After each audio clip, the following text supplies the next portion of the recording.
Bienvenue à cet épisode des témoignages de l'étrange. Il me faut ici vous rappeler que pour protéger l'identité des témoins, de faux prénoms sont mentionnés dans cet épisode. Nous sommes toujours dans la région de l'Abitibi-Témiscamingue et cette fois, les témoignages se basent sur quelque chose qui est peu rassurant, le monde de l'invisible.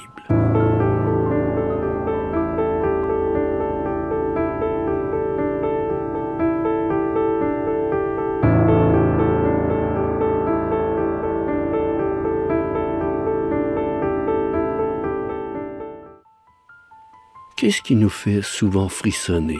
Je dirais que c'est le monde de l'invisibilité.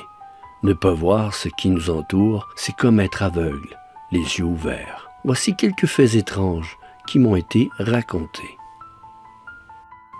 Elle se prénomme Annie et je vais vous expliquer ce qui lui est arrivé. Elle allait sortir de la maison pour aller faire des courses à une épicerie de la Sarre. Elle a à peine touché la poignée de porte quand le téléphone s'est mis à sonner.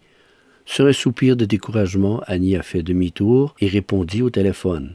S'il y a bien une chose qu'elle déteste, c'est quand il n'y a personne au bout du fil et que ça raccroche. Et c'était le cas. Ce qu'elle trouvait étrange, c'est qu'il n'y avait rien sur l'afficheur et rien n'indiquait que le téléphone avait sonné. Elle déposa le téléphone et se rendit de nouveau à la porte extérieure. Elle s'est arrêtée subitement en voyant un ours énorme qui se tenait sur sa galerie. Elle a alors réalisé que la première fois, elle aurait sorti sans le voir. Cette fois, elle a réalisé que ce coup de téléphone étrange lui a probablement sauvé la vie. Elle se connaît. Elle a donc précisé que si elle était sortie en apercevant l'ours, elle n'aurait rien fait de ce qui aurait dû être fait. Elle ne serait pas restée calme et elle aurait crié comme une folle en courant. Est-ce que le coup de téléphone venait de son ange gardien? Elle avait un téléphone résidentiel à cette époque. Alors, si un tel signe se présente à notre époque avec un cellulaire, il faudrait être un peu plus vigilant. Comment se pointe une telle coïncidence? C'est quelquefois très mystérieux. Je vous donne un exemple d'une expérience personnelle. Adolescent, il m'arrivait d'aller à la pêche dans un ruisseau avec un ami. On se servait d'un simple bâton ou d'un bout de fil à pêche, où on mettait un verre sur l'hameçon.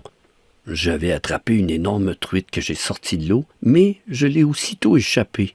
Mon ami me regardait et il était déçu pour moi. Soudainement, je me suis senti comme engourdi et une voix me disait « Vas-y ». Sans réfléchir, ni même regarder, j'ai plongé ma main dans l'eau et j'ai attrapé l'énorme truite avec ma main. Je peux vous assurer que ce n'est pas une histoire de pêcheur. Pour notre prochain témoin, Émilie, le monde invisible peut s'apparenter à un ami imaginaire. Émilie habite à Amos et pendant la pandémie, comme bien des gens, elle faisait du télétravail. Son bureau était la table de cuisine où il y a installé son ordinateur portable et sa paperasse. Mais de cet angle, elle pouvait voir tout ce qui se passait dans son appartement, presque à air ouverte. Elle y habite seule avec sa fille de 4 ans. Un jour, sa fille voulait avoir du jus de raisin. Émilie, qui voulait que sa fille ne prenne pas trop de sucre, a refusé et lui a dit qu'elle pouvait prendre de l'eau, mais pas du jus. C'est là que sa fille se mit à expliquer que ce n'était pas pour elle, mais pour Karatata. Émilie reçut l'explication que c'était l'ami de sa fille. Pour celle-ci, cet ami était vrai, mais pour Émilie, elle comprenait que c'était simplement un ami imaginaire. Émilie se leva de sa chaise et prit elle-même 2 verres de plastique dans lesquels elle versa de l'eau qu'elle remit à sa jeune fille déçue de ne pas pouvoir offrir du jus à Karatata. Son amie allait devoir se contenter d'un verre d'eau. La petite retourna dans sa chambre. Au bout d'une demi-heure, la petite était fâchée et grondait son ami imaginaire. Émilie se disait qu'elle avait hâte que sa fille retourne voir des amis à la garderie, car elle en était à se disputer avec son ami imaginaire. Émilie se leva et se rendit à la chambre de la petite. Elle remarqua vite le verre renversé sur le petit bureau. La fillette disait que c'est son ami imaginaire qui l'a fait tomber. Émilie n'en croyait rien jusqu'à ce qu'elle constate que ce n'est pas de l'eau qui avait été renversée, mais du jus de raisin. Au grand jamais, elle n'a vu sa fille sortir de sa chambre pour aller chercher du jus. Le frigo est juste derrière la table où travaille Émilie. Émilie s'informe à sa fille et celle-ci a expliqué que Karatata voulait du jus et qu'il est allé s'en chercher lui-même. Il faut retenir que si vous avez un enfant qui fréquente un ami imaginaire, il vous faudra à lui aussi expliquer les règlements de la maison. Le monde de l'invisible ne nous procure pas seulement des voix, mais aussi des douleurs, comme dans le prochain témoignage. Ça se passe à Val-d'Or en Abitibi, et ça ne fait que quelques années que cette sensation étrange est arrivée à cette femme que nous allons appeler Carole. J'appelle cette histoire une sensation car elle ne peut expliquer vraiment ce qui s'est passé. Elle n'est pas une adepte de choses bizarres. Ça, c'est le truc de sa sœur, selon ses dires. Voilà ce qui s'est passé. Habituellement, Carole dort toujours avec son chum. Mais cette nuit-là, on lui avait demandé de faire un chiffre de nuit à la mine et il y est allé. Seule dans son grand lit, elle allait dormir comme un bébé sans entendre les ronflements de monsieur. Donc, elle a écouté un épisode de sa série à la télé et elle s'est couchée très tôt. Elle dormait confortablement sur le côté quand elle sentit une main se poser sur sa hanche. Elle a souri en comprenant que son chum était revenu du travail. Elle a donc gardé les yeux fermés et elle somnolait avec l'impression que cette main était chaude.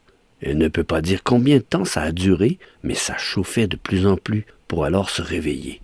Ça brûlait sur sa hanche. Elle se dressa de son lit et alluma la lampe sur la table de chevet. À sa grande surprise, son chum n'était toujours pas arrivé.